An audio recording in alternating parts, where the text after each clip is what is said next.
రాజకీయాలకు good bye చెబుతున్నట్లు YCP senior నాయకుడు విజయసాయిరెడ్డి చేసిన ప్రకటనపై సినీ నటుడు నిర్మాత బండ్ల గణేష్ స్పందించారు. అధికారం ఉన్నప్పుడు అనుభవించి కష్టాల్లో ఉన్నప్పుడు వదిలి వెళ్లిపోవడం ఇప్పుడు చాలా మంది రాజకీయ నాయకులకు ఫ్యాషన్ అయిపోయిందని విమర్శించారు. ఇది ధర్మమేనా అని ప్రశ్నించారు. విజయసాయిరెడ్డి ప్రకటనపై బండ్ల గణేష్ మాత్రమే కాదు, వైసీపీ కార్యకర్తలు, అభిమానులు కూడా షాక్ గురయ్యారు. జగన్ కష్టాల్లో ఉన్నప్పుడు వెళ్లిపోవడం సరైన నిర్ణయమేనా అని సోషల్ మీడియా వేదికగా ప్రశ్నిస్తున్నారు. విజయసాయిరెడ్డితో బండ్ల గణేష్ కు చాలా కాలం నుంచి విభేదాలున్నాయి. పలు సందర్భాల్లో విజయసాయిరెడ్డిపై విమర్శలు గుప్పించారు. మార్గదర్శిలో సోదాల సమయంలో కూడా ఇలాగే స్పందించారు.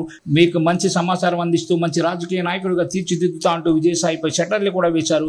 కాగా కొద్దిసేపటి క్రితం ట్విట్టర్ వేదికగా విజయసాయిరెడ్డి సంచలన ప్రకటన చేశారు.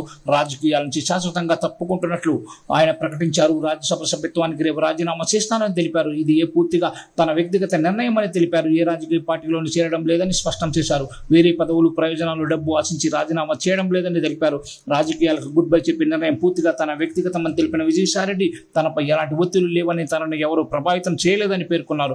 4 దశాబ్దాలుగా 3 తరాలుగా నన్ను నమ్మి ఆదరించిన వైఎస్ కుటుంబానికి రుణపడి ఉంటానని అన్నారు. 2 సార్లు రాజ్యసభ సభ్యుడిగా అవకాశం ఇచ్చిన జగన్కు, తనను ఉన్నత స్థాయికి తీసుకెళ్లిన భారతమ్మకు సదా కృతజ్ఞతలు అని తెలిపారు. జగన్ గారికి మంచి జరగాలని కోరుకుంటున్నానని ఆకాంక్షించారు.